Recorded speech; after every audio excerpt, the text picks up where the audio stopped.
कुरुक्षेत्र का विस्तृत युद्ध स्थल। आमने सामने थी कौरव और पांडवों की अस्त्र शस्त्र से सुसज्जित विराट सेनाएं, जिनका नेतृत्व कर रहे थे युद्ध कला में प्रवीण अनेक महारथी। सैन्य दल रह रहकर अपने वीरोचित समवेत उद्घोष के निनाद से गगन मंडल को कंपित कर रहे थे। परीक्षा की उस घड़ी में अर्जुन के मन में युद्ध की विरक्ति से भरे न जाने कौन से भाव उत्पन्न हुए कि उन्होंने श्री कृष्ण के समक्ष क्षमा याचना करते हुए ये कहकर आत्मसमर्पण कर दिया कि वे अपने ही स्वजनों बंधु बांधवों से युद्ध करने में असमर्थ हैं। बल प्रधान क्षात्र धर्म से अर्जुन सीधे कार्पण्य भाव कायरता दोष में पहुंच गए थे। उनका क्षात्र भाव लुप्त हो गया था। असमंजस के उन पलों में अर्जुन को सूझ ही नहीं रहा था कि वो युद्ध करें अथवा वैराग्य ले लें। अर्जुन ने अपना धनुष और तरकश भूमि पर डाल दिया। अंतर्यामी श्री कृष्ण जान चुके थे कि आचार्य द्रोण के प्रतापी शिष्य तथा धरा के सर्वश्रेष्ठ धनुर्धारी का मनोबल खंडित हो चुका है।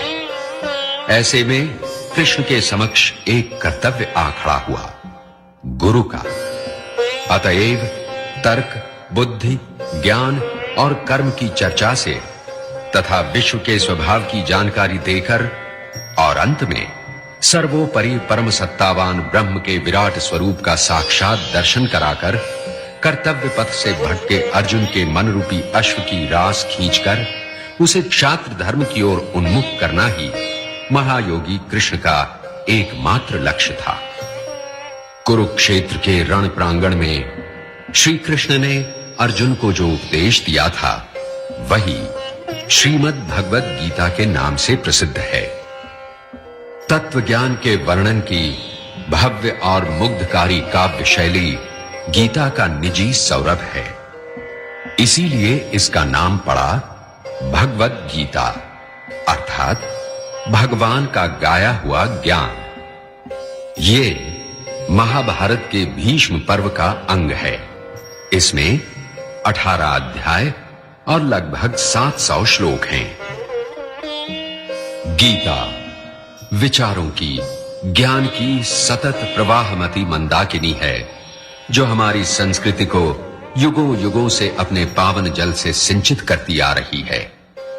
गीता का ज्ञान सिंधु इतना विराट और गहरा है कि जितना ही हम गहरे उतरेंगे, ज्ञान के उतने ही अनमोल मोती हमें प्राप्त होंगे। केवल भारत ही नहीं, बल्कि समस्त संसार के दार्शनिकों, चिंतकों, धर्माचार्यों और साहित्यकारों को गीता की विचार संपदा ने प्रभावित किया है। दुनिया की अनगिनत भाषाओं में अनुवाद हुआ है श्रीमद् भगवद गीता का। हमारे समय के अनेक सुविख्यात कलाकारों और दार्शनिकों के जीवन पर गीता का गहरा प्रभाव पड़ा है। इनमें शामिल हैं डॉक्टर हम्बोल्ट, रोमा रोलां और आयरलैंड के प्रसिद्ध कवि ए.ई. ऋषितुल्य इमर्सन की गीता के प्रति ऐसी अगाध श्रद्धा थी कि वे हर समय अपनी मेज पर गीता की एक प्रति रखते थे। उन्होंने गीता का विचार साम्राज्य कहकर अभिनंदन किया है। श्लेगल ने इसे ईश्वरीय कहा है। काउंट काइजरलिंग के अनुसार विश्व साहित्य में इससे बढ़कर कोई दूसरी दार्शनिक कविता शायद नहीं है। विदेशी विचारकों में sir Charles Wilkins, Schlegel, W von Humboldt, Galanos तथा एडविन आर्नल्ड का नाम उल्लेखनीय है। डॉक्टर एनी बेसेंट का लय युक्त अंग्रेजी अनुवाद 1895 में प्रकाशित हुआ था। विख्यात विद्वान डॉक्टर भांडारकर ने भी गीता पर अपने विचार प्रकट किए हैं। महर्षि औरोबिंदो घोष ने एसेज ऑन गीता नामक कृति की रचना की, तो लोकमान्य तिलक ने कारागृह में लिखी सुप्रसिद्ध कृति गीता रहस्य। महात्मा गांधी तथा विश्व विख्यात विद्वान और दार्शनिक डॉक्टर सर्वपल्ली राधाकृष्णन का टिप्पणी युक्त अनुवाद भी प्रसिद्ध है।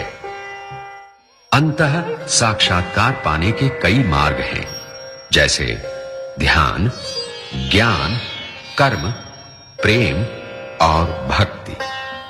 अक्सर यह देखा गया है कि कोई भी ग्रंथ या महात्मा अपने ही मार्ग को श्रेष्ठ बताकर उसका ही अनुसरण करने की प्रेरणा देते हैं। गीता इसलिए भी विशिष्ट है क्योंकि इसमें कृष्ण ने सभी मार्गों का उल्लेख किया है, ताकि हर मनुष्य अपनी समझ और स्वभाव के अनुसार अपने पथ का चयन कर सके और अंत में वो प्रत्येक मार्ग की अच्छाइयों और उनकी उपलब्धियों की निधि पा जाए। कृष्ण ने कुरुक्षेत्र के युद्ध स्थल में अर्जुन को नई दृष्टि देकर कर्तव्य बोध कराया। कृष्ण द्वारा प्रदत्त नई दृष्टि पाकर अर्जुन का मोहाच्छादित अंधकार समाप्त हो गया। जीवन और प्रेम के उस प्रणेता के समक्ष न कोई छोटा था न कोई बड़ा।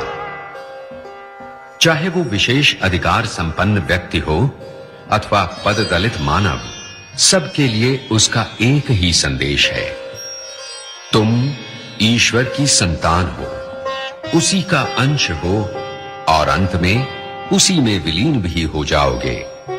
फिर तुम प्रेम के मार्ग से क्यों भटक जाते हो? एक बार एक गणिका श्री कृष्ण के पास गई। उसकी आंखों से अविरल अश्रुधारा प्रवाहित हो रही थी। उसने उनके चरण कमल को चूम लिया। राज दरबार में उपस्थित बड़े बड़े राजा महाराजा ये दृश्य देखकर क्रोधित हो उठे और श्री कृष्ण से प्रश्न किया कि उन्होंने इस पतिता को अपना यह अपमान करने क्यों दिया।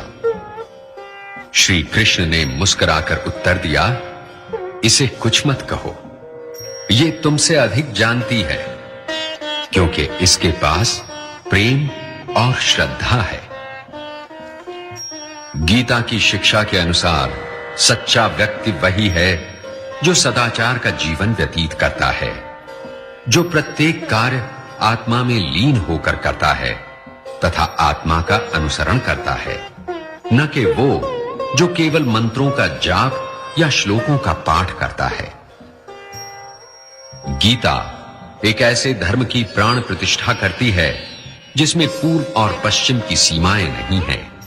उसमें धर्म, रंग और जाति का भेदभाव नहीं है। ये सत्य और आत्मज्ञान का धर्म है। ये आत्मा को समर्पित किए हुए कर्मों का धर्म है। ये प्रेम का धर्म है। गीता मनुष्य को परम पुरुष के समान पुण्यता प्राप्त करना सिखाती है। गीता हमें सिखाती है कि किस प्रकार समस्त अहंकार और समस्त भेदभाव पर विजय प्राप्त की जा सकती है। गीता वास्तव में समस्त विश्व का धर्म ग्रंथ है। इसका संदेश सभी जातियों और धर्मों के नर नारियों के लिए है। श्री कृष्ण के अनुसार मनुष्य को शांति तब तक नहीं मिलती जब तक वो ईश्वर जैसा न बन जाए, या कहें ईश्वर ही न हो जाए।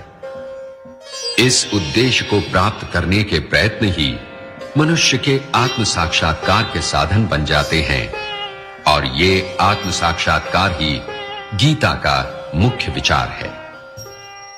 गीता का उद्देश्य है मनुष्य को आत्म साक्षात्कार का सबसे उत्तम मार्ग बतलाना। श्री कृष्ण के अनुसार जैसे एक ही आकाश पूरे संसार को धारण किए हुए है, ठीक वैसे एक ही आत्मा इस पूरे संसार में व्याप्त है, जो प्रत्येक मनुष्य के भीतर विराजमान है। इस आत्मा से साक्षात्कार होना ही धर्म है। श्री कृष्ण कहते हैं, धर्म का कोई भी संबंध बाहरी आडंबरों से नहीं है। शायद यही कारण है कि गीता में श्री कृष्ण ने जिस जिस स्थान पर मैं, मेरे अथवा मुझ वसुदेव या मेरी पूजा करें ऐसा कहा है, उसे पढ़कर लोग श्री कृष्ण को अहंकारी मानने लगे। सच तो यह है कि श्री कृष्ण को अहंकारी मानने वाले गीता का पूरा मर्म नहीं समझ पाते और जाने समझे बगैर गीता की उपयोगिता पर प्रश्न चिन्ह लगा देते हैं। दूसरे प्रकार के व्यक्ति कृष्ण की पूजा में ही लीन हो जाते हैं। वे कृष्ण के मंदिर जाते हैं, कृष्ण लीला में भाग लेते हैं या फिर कृष्ण जन्माष्टमी जैसे उत्सव मनाने लग जाते हैं। दोनों ही तरह के व्यक्ति गीता का सार समझने में त्रुटि कर जाते हैं। श्री कृष्ण जब मैं कहते हैं तो उसका तात्पर्य उस आत्मा से है जो पूरे जगत को धारण किए हुए है तथा जो प्रत्येक मनुष्य में विराजमान है। उस आत्मा की खोज को ही कृष्ण कहते हैं मेरी खोज, और उस आत्मा की भक्ति में लीन होने को कहते हैं मेरी भक्ति में लीन होना। वस्तुतः कृष्ण ने आत्मा को तत्व से जाना है और उसे जानकर ही वो परम आत्मा है। इसी कारण कुछ लोग गीता को परमात्मा का कथन मानते हैं, भगवान की वाणी मानते हैं, क्योंकि जिसने भी अपने भीतर स्थित आत्मा को तत्व से जान लिया वही ईश्वर हो गया और उसकी वाणी परमात्मा की वाणी। गीता इसीलिए ईश्वर की वाणी है और इसीलिए श्री कृष्ण का मैं न तो अहंकारी है न स्वयं उस श्री कृष्ण के लिए है जिसने शरीर धारण किया है, बल्कि इस मैं का संबोधन बोध कराता है मेरी भक्ति में लीन होने के लिए, उस आत्मा की भक्ति में लीन होने के लिए जो प्रत्येक मनुष्य के भीतर उपस्थित है और जिसे तत्व की सहायता से जानकर हम स्वयं परमात्मा श्री कृष्ण को अपने भीतर विराजित कर सकते हैं। उसके पूर्व किसी तरह के मोक्ष की संभावना नहीं है। ईश्वर बने बिना मनुष्य की मुक्ति नहीं है।